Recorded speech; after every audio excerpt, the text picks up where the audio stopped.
What's up, guys? This is Alex with Unlock Your Wellness. Today's video, I'll be talking about diabetes and insulin resistance and the single cause that no one is talking about. Let's get into it. In this video, I will only be addressing type 2 diabetes. So in type 2 diabetes, your body is producing the hormone insulin, but you become what is called insulin resistant. When you're insulin resistant, this causes glucose to build up in your body instead of circulating into your cells where it needs to be. This causes a variety of different problems. When you get high blood sugar levels, it can become quite poisonous to the body. Now, in type 2 diabetes, your pancreas is typically producing insulin, but it's either not making enough or you're not utilizing it correctly. Poor little pancreas. And your body actually becomes insulin resistant as a protective mechanism to prevent yourself from stuffing too much sugar in your cells, which are already stuffed full of the glucose. Nowadays, the standard approaches to correcting these conditions, the blood sugar and the insulin imbalances, include low carb,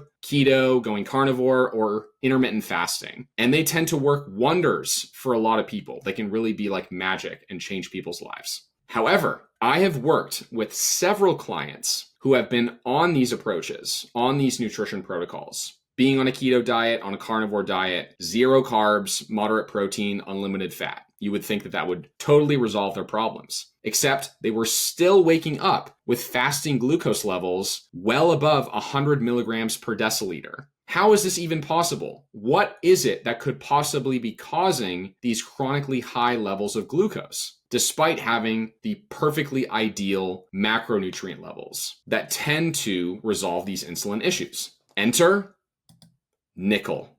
Nickel is a very toxic heavy metal. It is a blood sugar poison, and it has an affinity for the pancreas directly. It likes to settle in the pancreas. It's awful. Poor pancreas. Some of the more common sources of nickel include jewelry that is plated with nickel, hydrogenated seed oils, commercial peanut butter, margarines, also metal dental braces. So if you had headgear or you just had the typical sort of standard braces that you have when you're growing up, that is a major source of nickel there. And there are other sources as well. Nickel displaces, replaces, and lowers zinc, chromium, and magnesium, which are all crucial for regulating your blood sugar. And other common symptoms of nickel toxicity include kidney dysfunction, nausea, depression, suicidal thoughts, skin problems, hair problems, low blood pressure, and also abnormal attachment to others, being really needy. That's kind of an interesting one. You can see here, this is an example of somebody's hair test where their nickel is off the charts. They're dumping a ton of nickel out of their hair tissue. Yikes. Many processed foods made today have hydrogenated seed oils included as an ingredient. Hydrogenation is the process of adding a hydrogen molecule to the structure of the seed oil under high pressure and high heat. And this increases and improves the shelf life, so it lasts longer and it makes it solid. Unfortunately, this process is demanding of nickel and potentially other heavy metals. So every time you're eating a hydrogenated seed oil, or you're eating a food that has a hydrogenated oil in it, you're getting a dose of nickel. Seed oils were bad enough on their own. Absolutely disgusting, awful stuff. Generally, the two biggest drivers of diabetes and insulin resistance are considered to be seed oils and sugar. And these are both common ingredients in processed foods today. And it is the combination of these two that magnify their toxicity and cause someone's body to be chronically inflamed by having way too many omega-6 fatty acids, imbalancing the fatty acid ratio, and stuffing the body full of excess glucose. However, I want to pose a question. Are sugar and seed oils always the primary drivers of insulin resistance and type 2 diabetes? Or could it be this poisonous heavy metal nickel that's found in many of these processed foods that is causing one's insulin to not be used appropriately? And then one appears to have this blood sugar dysregulation and the type 2 diabetes. Here's a fun fact. You can actually cause diabetes in an animal by giving them a chelator of zinc. Using model symptoms, we have studied the properties of a number of zinc chelating agents, which are known to cause diabetes in laboratory animals. The abilities to permeate membranes and to complex zinc inside liposomes with the release of protons are suggested as chemical properties that can enhance diabetogenicity. So this is an important study. This is very important information because it addresses an important detail with insulin resistance and diabetes. Your ability to handle your macronutrients, fat, protein, and sugar, comes down to your micronutrient status, your vitamins and your minerals. And no amount of manipulation of your macros can overcome heavy metal toxicity that is disrupting your mineral system or just having a severe deficiency of those minerals. And please understand this. Nothing wreaks more havoc on your body than heavy metal toxicity. Nothing is more poisonous to your body than a heavy metal. Here's even more context to understand the importance of minerals in blood sugar regulation. The ratio between calcium and magnesium largely determines how well you can tolerate carbohydrates. This is because calcium activates the release of insulin from the pancreas, and magnesium turns insulin off. So a high calcium to magnesium ratio, which you can see here on this hair test screenshot, can indicate